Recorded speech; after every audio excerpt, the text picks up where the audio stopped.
Contra a cultura. O Evangelho clama pelo diferente. 3, 2, 1, gravando.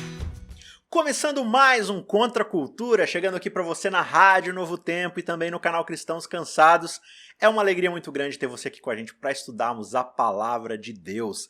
Chegamos ao último, o derradeiro, o episódio, o series finale aqui da nossa temporada do grandioso livro do profeta Isaías, livro maravilhoso, onde a gente viu muito aqui sobre o amor e a justiça divina, sobre a provisão de Deus em libertar um povo que ainda iria traí-lo, né, continuamente, mas Deus é misericordioso, e também a gente aprendeu sobre sua justiça, sobre como ele opera, sobre como ele trabalha para garantir que as coisas aconteçam de acordo com a sua soberana vontade, que é sempre o melhor para a sua criação, né? Que Deus maravilhoso. E a gente viu no episódio passado a respeito de mais algumas ideias relacionadas ao servo, a missão que o servo iria concretizar e tudo mais, qual que é a reação do povo em relação a de fato servir a esse Deus. Será que a gente vai para uma pegada mais religiosa, no sentido de simplesmente você ficar cumprindo certos ritos cerimonialísticos, ou você realmente de fato entendeu qual que é a vontade de Deus, você entendeu que a religião ela vai muito além do que simplesmente rituais, ela tem a ver com confiança em relacionamento com Deus que transborda, que transcende para o relacionamento com o nosso próximo, com aquele que está ao nosso redor. E hoje a gente vem aqui para poder pousar esse avião, encerrar essa temporada fantástica, e eu recebo elas mais uma vez, Mayara Costa. Tudo bom, Mayara? Tudo em paz, amigo. Graças a Deus. Show de bola. E também Vanédia Cândido. Vanédia, mais uma vez, bem-vinda. Obrigada, Isaac, Mayara, muito bom estar aqui. A gente viu no decorrer dos últimos episódios sobre esse servo, essa promessa desse servo que viria para poder, de fato, fazer aquilo que Israel, que era esse servo comissionado, havia falhado e falharia diversas vezes em fazer. Então esse servo perfeito, ele viria para trazer a paz, para trazer a conciliação, para exterminar o problema do pecado de uma vez por todas. E aí a gente começa a perceber agora, no decorrer desses últimos capítulos de Isaías, a reação do povo em relação à vinda, à promessa desse servo.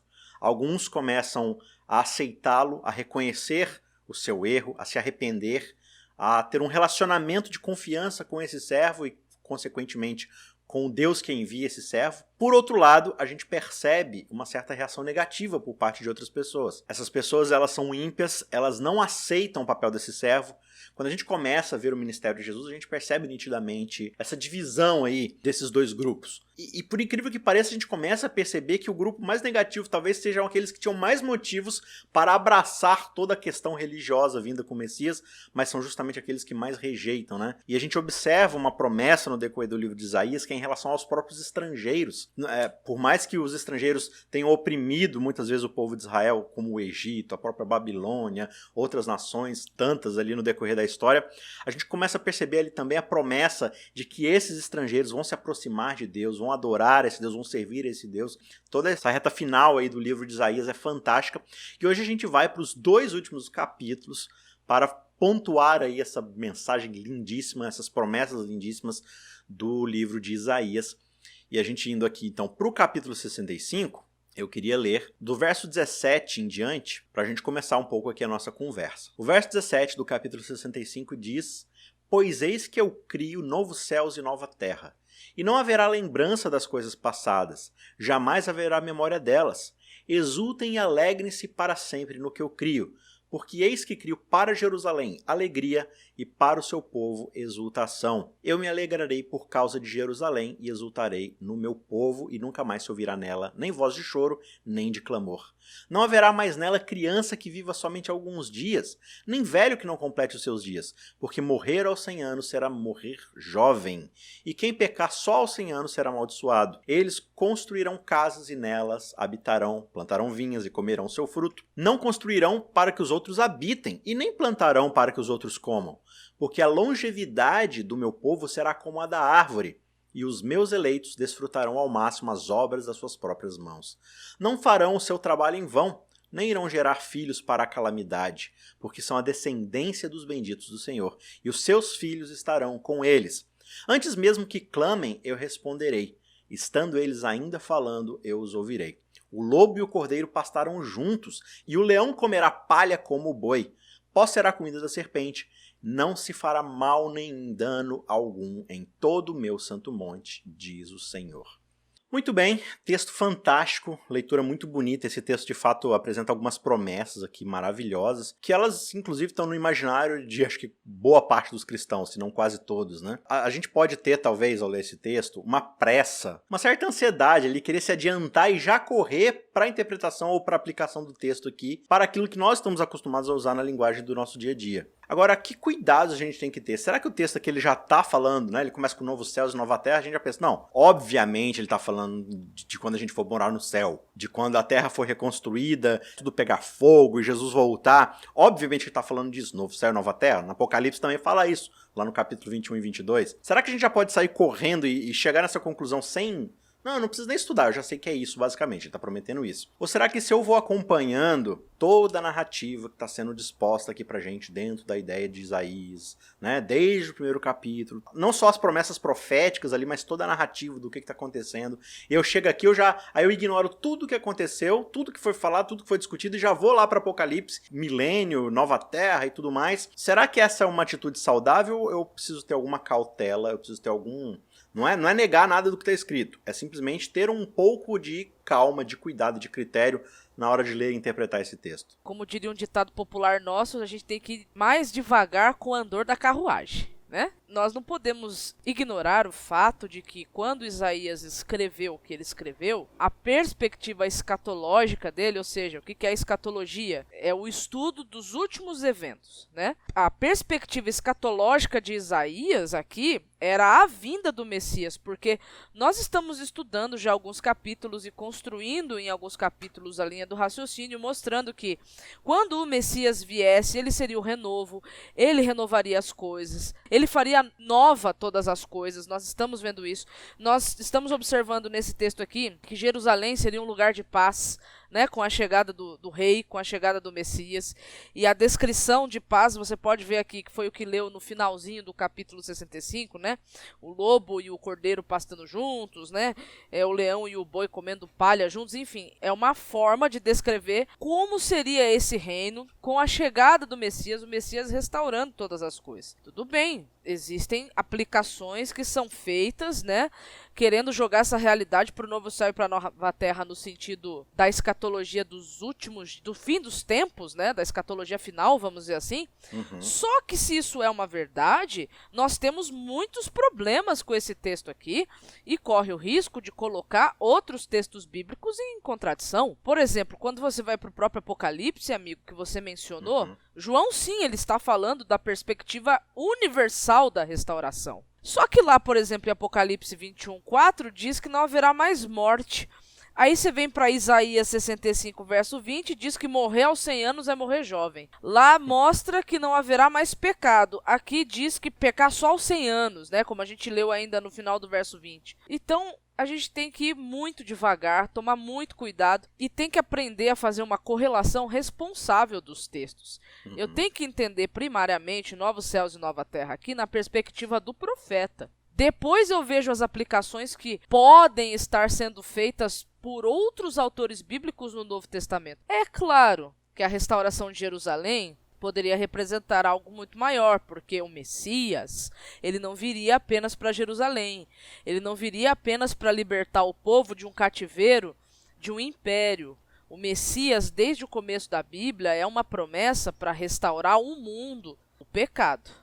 Eu acho sim que a gente tem que ler o texto com muita atenção, tomar muito cuidado, entender primariamente, né, o sentido primário dele, a intenção primária, para depois, com muito cuidado, a gente fazer as aplicações. Às vezes a gente entra na floresta e a gente precisa trilhar a trilha dentro da floresta, conhecer o espaço geográfico da floresta para chegar do outro lado, né? E se a gente ficar preso, preocupado, focado em cada árvore isoladamente, mas esse tronco aqui, essa folhagem, aí você só se concentra em cada árvore de forma isolada, você perde a visão panorâmica de toda a floresta e você acaba se perdendo dentro da floresta, pegando alguma trilha errada, algum caminho equivocado. Acho que a gente tem que ter um pouco dessa postura, né? Observar de forma um pouco mais distante, digamos assim, o todo, o geral, o que está acontecendo na floresta como um todo. E não só, claro, cada árvore tem importância, porque todas as árvores elas vão formar o todo da floresta. Mas existe toda uma construção aqui, existe toda uma narrativa acontecendo, né? Sim, inclusive tem várias perspectivas aqui, né? Algumas pessoas colocam que isso aqui seria uma linguagem acomodativa, digamos assim,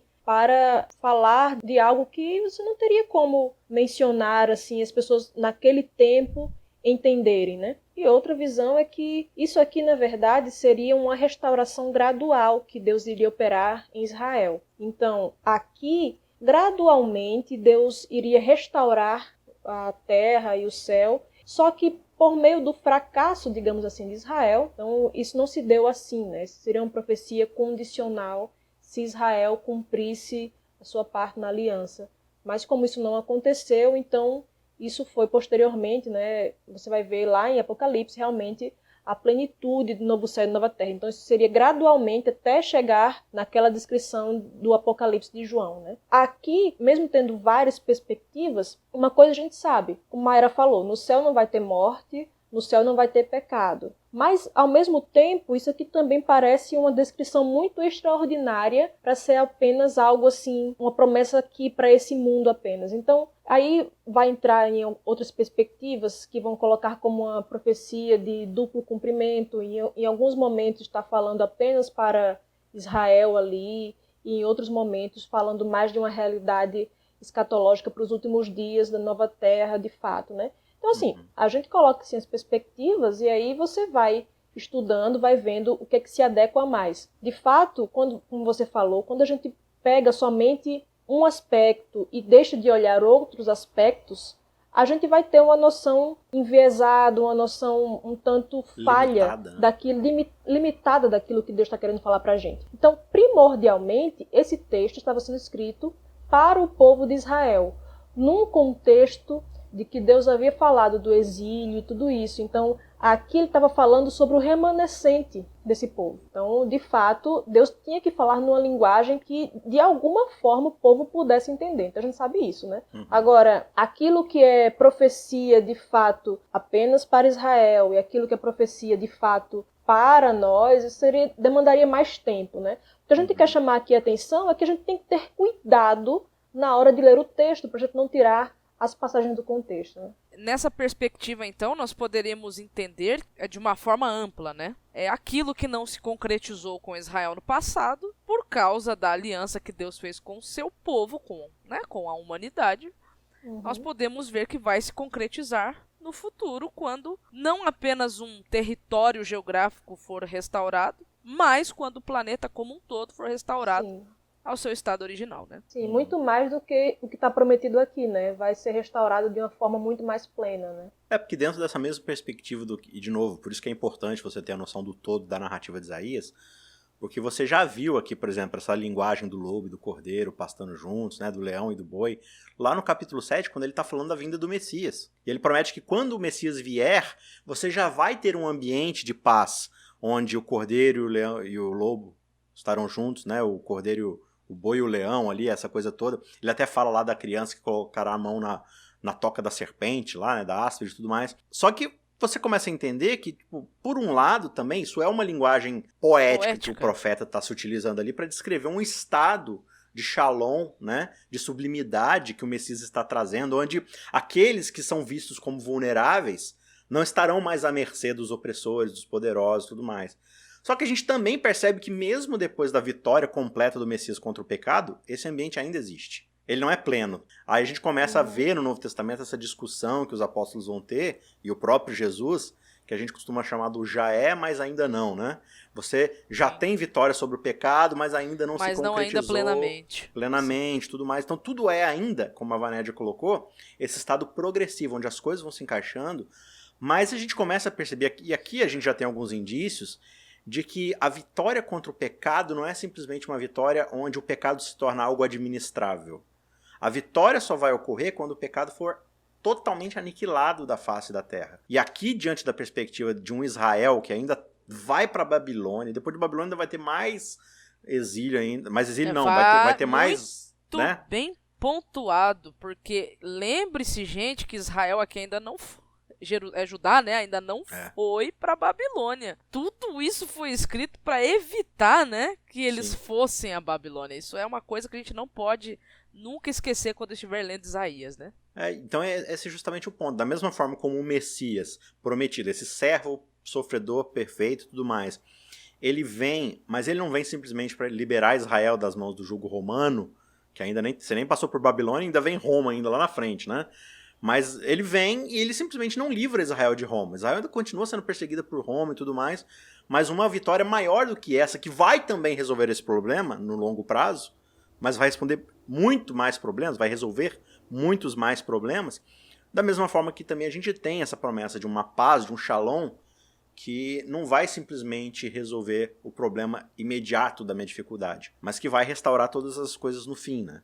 Só que você tem que falar isso para um povo que ainda está ali, limitado. Então, esse anacronismo que a gente costuma fazer, de não entender que a mensagem ela é fruto do seu tempo, da época em que está escrita, do pessoal que vai ler, da cultura da época, dos eventos sociais, políticos, históricos, tudo que está acontecendo na época. Eu não posso simplesmente colocar o meu óculos do século XXI, do iPhone, do Facebook, do McDonald's, né, do Netflix e simplesmente sair tentando interpretar o texto bíblico. Se a gente fizer isso, a gente corre um sério risco de se perder no meio do texto e acabar aí utilizando textos prova e tudo mais. Então acho que é válido simplesmente a gente ter essa cautela e essa calma que todo estudante da Bíblia deve ter ao interpretar o texto bíblico, né? E você sabe, né, Isaac, que vai ter gente odiando a gente depois disso, porque tem gente que prefere assim, que você dê um caminho para ela, mesmo que esteja errado esse caminho. Ela tá seguindo esse caminho aí. Mas tem que falar então, com muita certeza. Isso, exatamente. Com muita convicção que você com certeza vai ganhar adeptos se você fala qualquer coisa com muita convicção.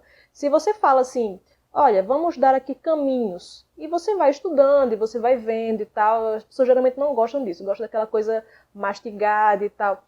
Só que assim, quando a gente vai para textos como esse aqui, que tem muita disputa teológica acerca disso, então a gente tem que ir com muita humildade, sabe, com muito cuidado, para que a gente não vá, assim, tendo muitas certezas. É claro que certezas devem ser perseguidas, né? A gente deve buscar realmente a verdade do que está sendo dito aqui. Mas é um chamado apenas para a gente ter calma, porque às vezes a gente pega o texto fora do contexto e simplesmente não vê que tem dificuldades. Então, assim, somente você olhar que, opa, tenho que ter menos pressa aqui, porque eu tenho mais dificuldade de explicar essa passagem aqui, porque eu não tinha visto. É um exercício que talvez a gente tenha que aprender a fazer, ler o texto como se fosse a primeira vez que nós estivéssemos lendo, né? Isso é um bom exercício. A gente tem que tomar cuidado mesmo, gente. É melhor sair, por exemplo, de uma leitura bíblica com algumas perguntas a serem percorridas na busca pela resposta, do que já chegar achando que sabe tudo e tendo todas as certezas do mundo. Existem algumas certezas que a gente tem que ter mesmo, né?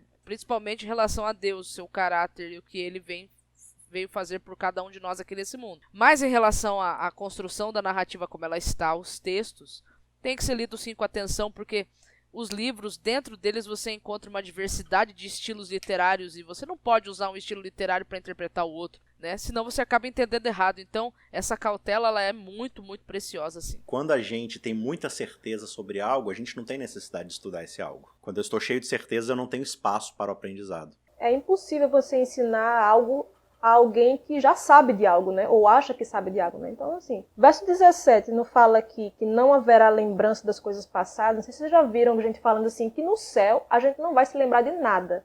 Vai ficar tudo apagado.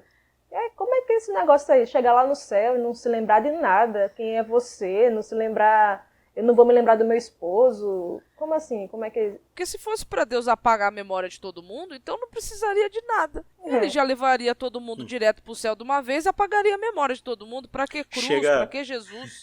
Tá lá Eva mordendo a famigerada maçã. Aí chega Jesus vestido com terno preto, um óculos escuro, segurando uma caneta. Foi isso que eu me lembrei. Ele faz... Pá! Aí apaga a memória de Eva, volta tudo, esquece, vamos... né? Então não faz sentido muito essa interpretação que as pessoas dão. Claro que aqui o contexto, como está dentro de todo essa expectativa de cativeiro ou não cativeiro, sabendo depois que quando você continua lendo a Bíblia, a gente sabe que eles foram realmente a cativeiro, pelo menos a promessa dá a entender que já não haveria mais memória do sofrimento, né? passado no cativeiro.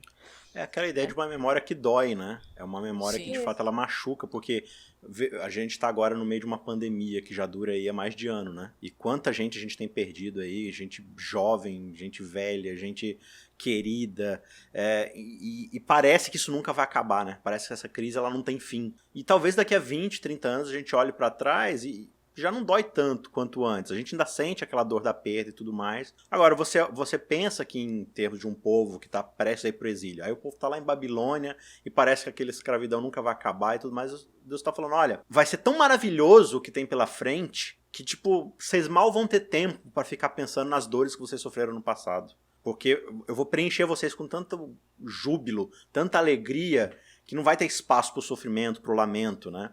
Então essa que é a ideia, não é a ideia de, tipo assim, eu tô lá no céu, e aqui no caso de Israel imediatamente, mas se a gente tá falando também de céu e tudo mais, como é que eu posso desenvolver um senso de gratidão a um Deus que morreu pra me perdoar, se eu nem sei do que ele me perdoou, sabe? Que senso de gratidão é esse que eu vou desenvolver a partir de nada? Eu tô aqui, aí a gente não consegue conciliar, não, porque Jesus lá no céu, ele vai assumir a forma humana, e ele pra sempre vai ter o furo do prego na mão, né? Aí eu olho pro furo na mão e falo assim, Que é isso aí? se machucou, Jesus? Foi fazer a barba e se cortou? O que aconteceu? Não, uma vez eu tava na cruz. Cruz, o que é isso? É de comer? Vai Não, ser igual né? aquele filme, como se fosse a primeira vez, né? Todo dia Jesus vai Todo contar, dia vai no outro colocar dia... fitinha. É uma linguagem que a gente até utiliza normalmente, assim, não é estranha nem a gente, que a gente fala assim, vou esquecer o passado. Não significa que você vai apagar todas as suas memórias, não. Simplesmente você não vai mais se lembrar daquilo com dor. Aquelas levar em memórias... conta, né? Isso. Até o verso 16, o verso anterior a esse, fala assim, já estão esquecidas as angústias passadas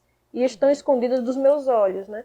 Então, assim, essas angústias não vão ficar mais vívidas, a gente não vai mais sofrer, não vai mais se angustiar com elas, né? A nova realidade será muito melhor e superior do que a antiga. É quando fala de Deus, quando ele fala, não lembrarei dos seus pecados, das suas iniquidades, não lembrarei mais. Deus tem problema de memória agora, Deus tem amnésia.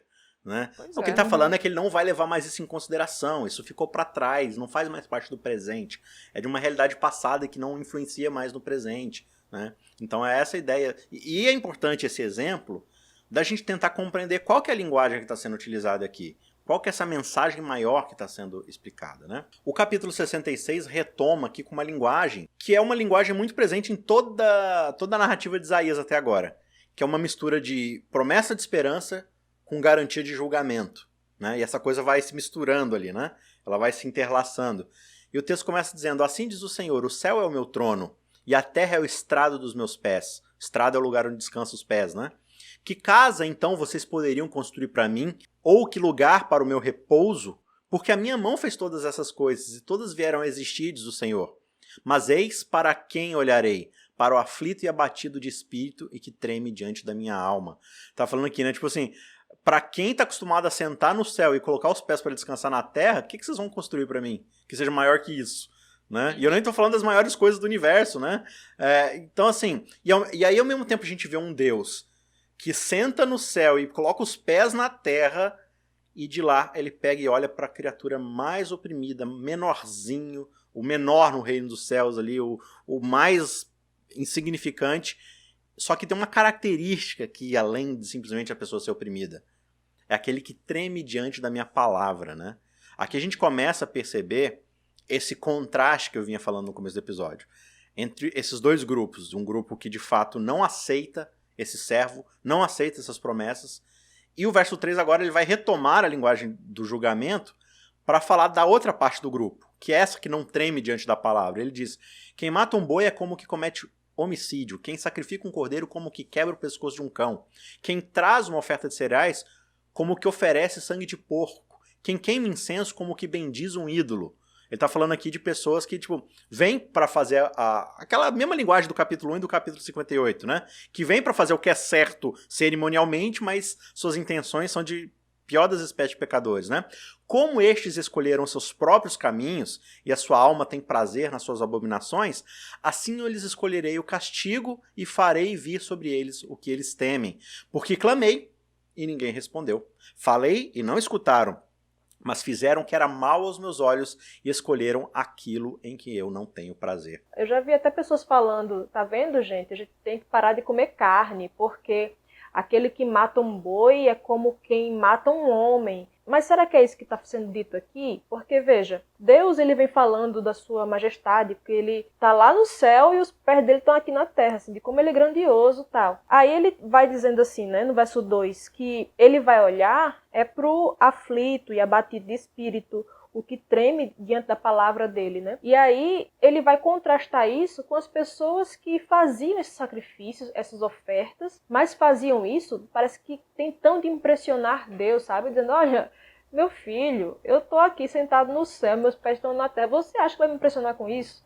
Quem faz essas coisas aí, pra mim, é como se fosse, se você mata um boi, né, que os bois, carneiros e tal, eram oferecidos em sacrifício, quem faz isso é como quem mata um homem. Deus, ele considerava isso uma abominação, é o que ele fala no capítulo 1, né? Eu tô enjoado, eu tenho um nojo das ofertas de manjares de vocês, dos sacrifícios e tudo isso.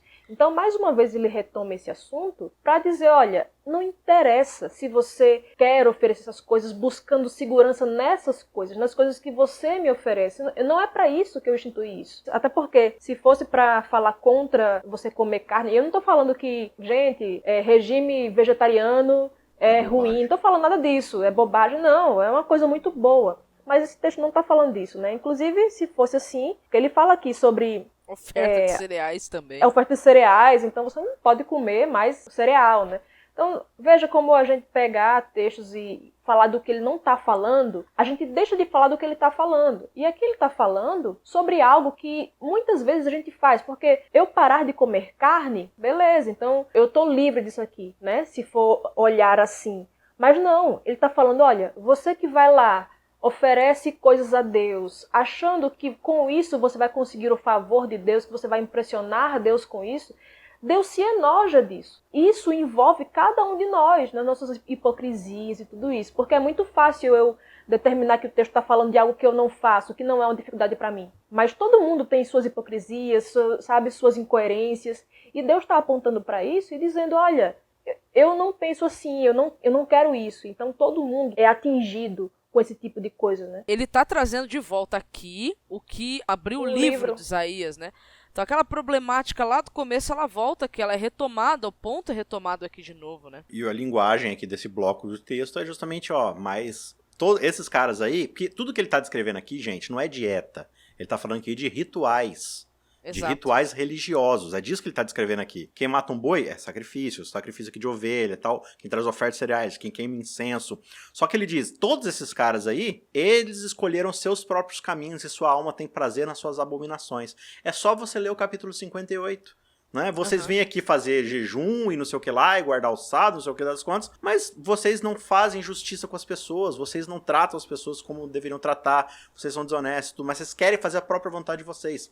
Então nada disso que vocês vão fazer aí é digno diante de mim, porque eu sei onde está o coração de vocês. Por isso meu julgamento vai ser daquilo que vocês mais temem, de fato. Né? Entregar a vocês as próprias consequências das suas ações. A gente está falando aqui de uma linguagem de novo céu e de nova terra, de promessa de paz, de shalom, de estabilidade, de regozijo, e Deus está falando aqui de julgamento. E tem pessoas que elas não conseguem conciliar essas duas coisas. Uma linguagem de julgamento onde Deus de fato vai punir o mal, acabar com o mal, e vai permitir que aquilo que é bom floresça. Porque a gente não consegue perceber, eu acho muitas vezes, dentro da nossa limitação, de que para que o bem exista em forma plena e pura, o mal tem que ser erradicado. E a gente não quer lidar com isso, porque muitas vezes a gente não quer lidar com aquilo que nós estamos contribuindo para esse mal, né? Não só a nossa limitação, mas também aquilo que a cultura insere na nossa mente. Porque a gente acha que são coisas incompatíveis. O amor de Deus e o juízo de Deus, né?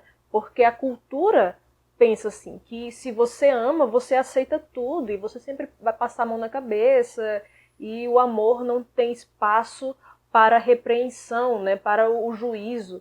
Então, assim, de fato, a gente contaminado com essas ideias da cultura, fica muito difícil quando a gente vai para o texto e Deus se manifesta como sendo amor e fazendo essas coisas assim, né, que pra gente são estranhas ao amor, mas que não deveriam ser, né? Na verdade, esse conceito de amor que nós temos, ele não é bíblico, né? Porque quando você vai pro texto bíblico, você percebe que Deus, ele se ira assim. Ele se indigna com o mal, sim, com o pecado, sim. E com aquele que se tornou uma só carne com o pecado, ele acaba recebendo a ira divina também. Só que a manifestação da ira de Deus que vem através do juízo, mesmo sendo muito esquisita para alguns, é uma manifestação do seu amor, porque o amor de Deus, ele não isenta a sua justiça. E Deus, ele é um Deus justo. Veja até onde, né, o amor de Deus foi capaz de levar Jesus até a cruz. Só que a cruz é a manifestação da justiça de Deus. Deus, ele manifestar a sua ira contra o mal, contra o pecado, é algo justo. Agora, é uma pena que o pecador, mesmo tendo todas as oportunidades de não precisar ter de lidar com a ira divina em relação ao mal, ainda ele escolha o caminho do mal.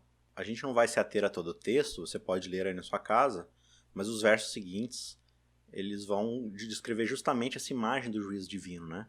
Ele está falando o tempo todo de pessoas que não só rejeitam a glória divina, a ordem divina, mas eles zombam dessa ordem, né? Ele fala que, não, vocês que ficam falando, mostre-nos a sua glória. Tá bom, vocês querem ver minha glória? O meu fogo é fogo consumidor, né? Tomem cuidado, porque com fogo, verso 16, com fogo e com a sua espada o Senhor entrará em juízo com toda a humanidade e serão muitos os mortos da parte do Senhor. Tá aí um verso que a gente não encontra em caixinha de promessa, né?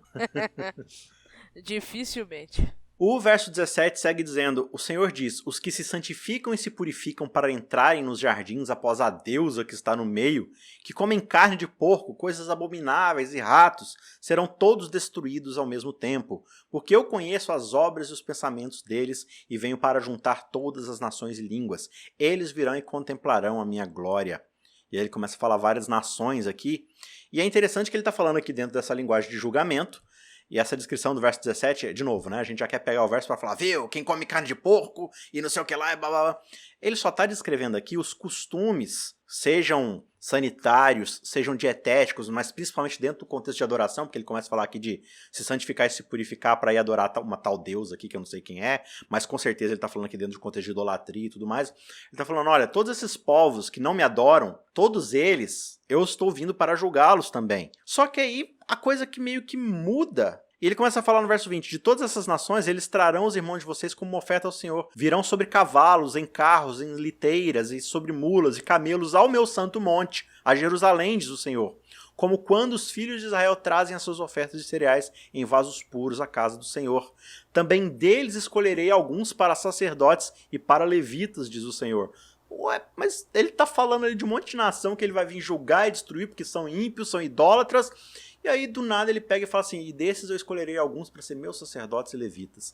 Aí você começa a entender assim, cara, mas parece que essa ideia de julgamento tá bem longe do nosso conceito de século XXI de simplesmente justiça, que só sai simplesmente punindo e atribuindo coisas. Tem todo um processo aqui de restauração da verdade, do bem, só que as coisas caminham juntas e você não pode dissociar uma coisa da outra, né? Esse texto é tão fantástico, porque falando ainda a respeito da ira de Deus, que Jonas foi chamado para profetizar a Nínive, né? E aí todo o BO que deu, você já deve ter ouvido falar em algum momento da sua vida, né? Que ele não quis ir, que ele ficou bravo, que não queria que os ninivitas, né, se convertessem, enfim. Lá quando se fala sobre a ira de Deus, o Deus se irar, é descrito como alguém de nariz largo. O que representa esse nariz largo, né? No sentido de que Deus irado, ele respira profundamente. Como é que a gente fica quando a gente está respirando, quando a gente está irado, né? A gente respira ofegantemente, rapidamente, né? Nem consegue respirar direito. Ele não, diferentemente ele... Sabe aquilo que é aconselhado a gente fazer quando a gente está com raiva? E quanto mais profundamente você respira, passa, né, a sensação de raiva. Acho que a gente já viveu isso em algum momento da vida, né? O texto aqui, falando nessa linguagem, me remeteu àquela, por quê? Porque é interessante que naquela ocasião de Jonas, quando Jonas diz assim, Deus vai destruir vocês, né? A palavra destruir ali no hebraico, né, destruição, ela pode ter dois significados. Ela pode ter o significado de destruir mesmo, subverter, ou o significado de converter. E é interessante porque lá no texto de Jonas, Jonas entende o destruir como subverter e os ninivitas entendem o destruir como converter. E aí quando você vai para o contexto, você observa que para um Deus que estava muito bravo, irado, né? Por que então dá 40 dias, né? Então você percebe assim uma certa ira tardia, né? Não imediata. Por que eu fiz essa ponte com Jonas? Porque aqui eu percebi essa mesma questão. O texto está falando de julgamento, de Deus trazer fogo, né? Como nós lemos ali nos versos 15 e 16, trazer a repreensão, trazer a sua espada, mas no finalzinho quase aqui, o Deus que traria isso é o Deus que também traria as outras nações, que escolheria daquelas nações levitas e sacerdotes. Então você percebe assim, né? Uma ira tardia divina, né? Ela não é inexistente, ela é existente. O texto bíblico deixa isso suficientemente claro. Porém, ela é tardia, né? E eu acho isso muito interessante, porque depois no Novo Testamento você vai ver essa ideia, né, se reverberando, e aí vem o conselho, né, que nós também devemos aprender a ser tardios em irar, né, ou seja, imitando o exemplo do nosso próprio Criador, e a gente encontra isso aqui, e isso é magnífico. Então um Deus que está irado com o pecado, sim, mas ele antes dele querer destruir e dizimar tudo, ele ainda estende o braço para a salvação. Eu acho que você conhece, não sei se Mara conhece, é Flávio Morgenstern. Uma vez na internet, assim, eu vi ele postando umas coisas dizendo que ele não é nossa igreja, tal, eu acho que na época ele era ateu, inclusive, ele dizendo que Deus nunca quis, assim, Israel nunca quis espalhar a mensagem e tal, nunca quis evangelizar. Isso é uma invenção de Paulo, né? Que Deus nunca quis isso no Antigo Testamento. Só que você vê aqui no verso 19, dizendo que iria enviar pessoas, né, para essas nações ímpias, pessoas que jamais ouviram falar dele, jamais viram a glória dele, e esses enviados, né, iriam anunciar para essas pessoas que nunca ouviram sobre Deus. A gente já tem aqui um movimento missionário aqui, né? Incipiente, mas a gente tem. Aí dali ele diz que vai tirar os sacerdotes, porque seria pregado para essas pessoas e elas iriam crer. Dessas pessoas ali, mesmo de nações pagãs e tudo, Deus iria tirar aquelas pessoas que eram fiéis e que iriam crer na pregação, né? Então você vê assim que sempre foi o intuito de Deus, por meio de Israel, abençoar as outras nações. Foi isso que Deus falou a Abraão, né? Abençoar-te-eis, serás tu uma bênção, e em ti serão benditas todas as nações da terra. Era abençoar para que Israel fosse uma bênção. E infelizmente nem sempre Israel cumpriu isso, né? Então, quando ele deixou de cumprir isso, não que Deus tivesse sido pego de surpresa e mudou os planos de repente. Não, já havia o plano, né, caso Israel não cresça. Quando aí vem a progressão da promessa. Começou com uma família, depois passou para uma nação inteira e aí foi progredindo, expandindo. Isso, a questão é que Deus teve sempre como plano levar essa mensagem para todos, né? Deus nunca quis destruir nenhuma nação, Deus nunca quis fazer nada disso. Israel sempre, todas as vezes Deus dizia, olha, não é assim e tal, e ele sempre querendo se fechar em torno de si mesmo, e Deus dizendo, não, é para ir para fora também. E aí você vê no Novo Testamento, né, Jesus falando daquela promessa, né, que a minha casa seria chamada casa de oração para todos os povos. Os gentios não podiam entrar, né, no santuário. Tinha o pátio dos gentios. E aí Jesus vem e desfaz isso, né? Seria uma casa de oração para todos os povos. E essa promessa de fato se cumpriu, né? Para a gente encerrar então esse livro magnífico, vem aqui os últimos versos, também muito conhecidos. Porque assim como os novos céus e a nova terra que hei de fazer estarão diante de mim, diz o Senhor. Assim também estão diante de mim a posteridade e o nome de vocês. De uma festa da lua nova a outra e de um sábado a outro, toda a humanidade virá adorar diante de mim, diz o Senhor. Ele está dentro de um fluxo aqui, né? Falando do julgamento, falando da promessa, falando de todas essas nações ímpias que não conheciam a Deus. Mas ele falando ao mesmo tempo que aquele que me conhecia não me chamava. Não só não me chamava, como eu chamava, eu me humilhava e ele não me respondia. E agora está aberto para todo mundo. E de todas as nações, né? O que Apocalipse vai reverberar também. Mas aí, aqui é um outro texto também que a gente fica discutindo. No céu a gente vai guardar o sábado. No céu a gente vai fazer não sei o que lá. E por mais que essa discussão possa ter alguma validade, de novo a gente perde a floresta. Porque veja, aqui o texto está acabando. Isaías está encerrando o livro. E se você enxergar isso daqui como aspas, e ele está fechando aspas, e você voltar lá para o primeiro capítulo, logo no começo, e abrir aspas, você vai perceber que o livro de Isaías começa com Deus falando, eu tenho uma contenda contra Israel, e chamo diante de mim o quê? Céu e terra como testemunha daquilo que Israel está fazendo comigo e do que eu estou tentando fazer para ele. Então aqui ele está falando assim, olha, eu trago novos céus e nova terra. Também já não é mais esse céu e terra que tem uma contenda contra o povo, como a nação. E no próprio capítulo 1, quando você vai dando sequência, por exemplo, você vê lá no verso 13 do capítulo 1, não me tragam mais ofertas vãs, o incenso é para mim abominação, e também as festas de lua nova e os sábados e as convocações das assembleias, eu não posso suportar a iniquidade associada a essas reuniões. As festas solenes de vocês, as luas novas, os sábados, a minha alma odeia, são um peso para mim. Ou seja, o capítulo 1 começa com Deus falando, olha, o céu e a terra têm uma contenda contra vocês, e eu não aguento mais as festas de lua nova e o sábado de vocês. E ele termina falando que faz novos céus e nova terra, e que agora virá todas as nações, todas as pessoas de todos os lugares da terra diante de mim para, de um sábado a outro, de uma lua nova a outra, me adorar. Ele está falando aqui de restauração de relacionamento. De finalmente o cumprimento da promessa que foi feita lá no comecinho, lá na queda, que Israel não cumpriu, que Adão não cumpriu, que ninguém cumpriu. Ele está falando assim, olha, no fim das contas, tudo que eu estou falando aqui em Isaías é, eu vou resolver o problema do pecado.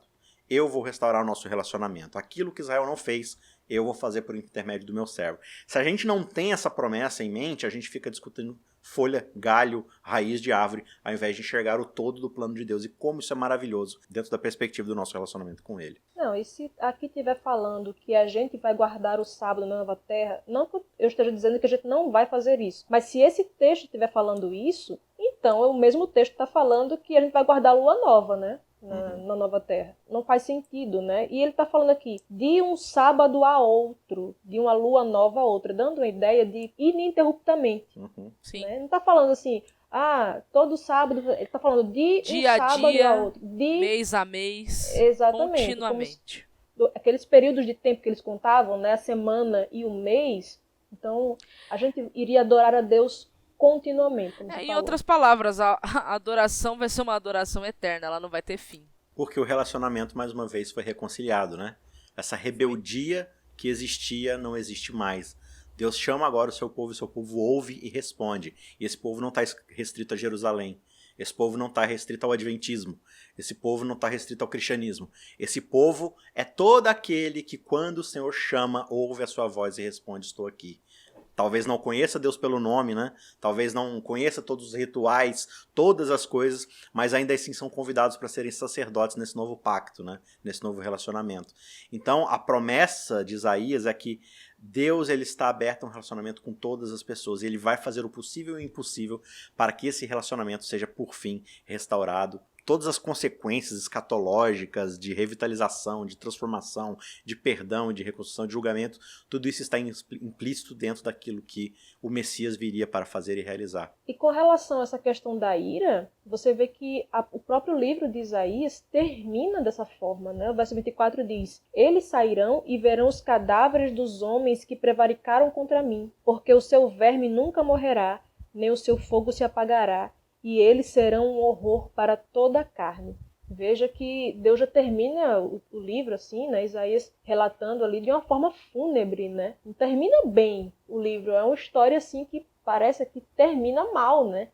Então, eu já vi até que assim, alguns judeus, quando estão estudando o livro de Isaías, eles não terminam no verso 24, eles terminam no verso 23. Eles abordam o verso 24, mas assim, eles voltam para o 23 para dar aquele ânimo, né? Que não vai terminar mal. Mas Deus, ele demonstra sua ira quando ele pune o mal e você vê os cadáveres daqueles que prevaricaram contra ele. Isso fica muito claro quando você vê que Deus, ele termina o livro falando dessa maneira, assim, né? Então, a gente muitas vezes pensa assim, não, a gente tem que ser sempre positivo, tem que ser sempre não sei o que lá, porque a gente sempre pensa, né? Porque se Deus é por nós, quem será contra nós? Mas tem a questão que às vezes Deus é contra nós, né? Às vezes Deus está contra os nossos atos. Então esse livro de Isaías nos chama a refletir sobre isso. Quando Deus está contra nós e quando a gente está fazendo coisa que não agrada a Deus, e isso não é um chamado a gente ficar o tempo todo olhando para nossas obras, mas um chamado para a gente confiar nesse Deus que nos coloca assim sob uma nova vida, que a gente deve viver de maneira diferente, mas aquele que não crê, ele vai viver dessa forma que desagrada a Deus e Deus não vai deixar por isso mesmo. Deus vai ter uma punição cabal a isso, né? Na verdade, aqui são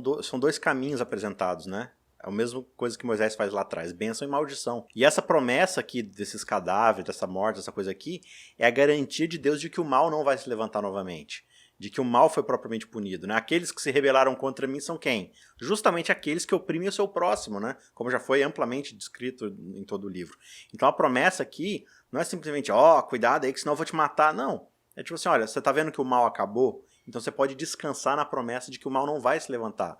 Ele usa aquele linguagem de um fogo que não se apaga, de uma coisa que fica para a eternidade. Ou seja, o mal é erradicado de uma vez por todas. Essa é a promessa. Né? Ela está em paralelo ali com a questão da adoração a Deus, né? Dessa coisa do shalom e tudo mais. Tem gente que fica colocando isso aqui como sendo um exemplo de como as pessoas vão penar eternamente. Então a gente não está falando nada disso. Uhum. Pelo contrário, está falando de cadáveres aqui, né? Sim. E está falando dos bichos que vão comer os cadáveres. Ou seja, é algo que você não pode colocar fim, que você não vai ter como evitar que isso aconteça. Não é reversível. Não é reversível. Nem o bicho que está ali comendo os cadáveres, você vai conseguir tirar, vai conseguir matar. Apenas Deus que vai colocar isso sobre os ímpios e não vai ter como escapar. É essa que é a questão, né? Foi maravilhoso estudar esse livro fantástico aí no decorrer desses 13 episódios. Eu espero que você tenha crescido muito no estudo. Não pare, continue estudando, leia mais uma vez o livro todo, continue estudando. É um livro excepcional que com certeza vai te ajudar aí a crescer no seu relacionamento com Deus e na avaliação da sua postura, na forma como você trata o outro, enfim, é muito proveitoso e a gente se despede por aqui encerrando mais uma temporada aqui do Contra a Cultura e na semana que vem a gente se encontra novamente para mais um episódio começando uma série agora excepcional sobre a aliança. O que é a aliança? Esse pacto, esse contrato com Deus, como é que ele se desenvolve no decorrer das páginas sagradas. Você é o nosso convidado para nos encontrar por lá. Vai ser um prazer receber você. Um abraço. Tchau, tchau. Ajude o Cristãos Cansados a continuar produzindo conteúdo cristão gratuito e de qualidade. Você pode fazer uma doação única usando o QR Code do PicPay ou pelo site apoia.se/cristãoscansados, fazendo contribuições mensais de qualquer valor. Os links estão na descrição.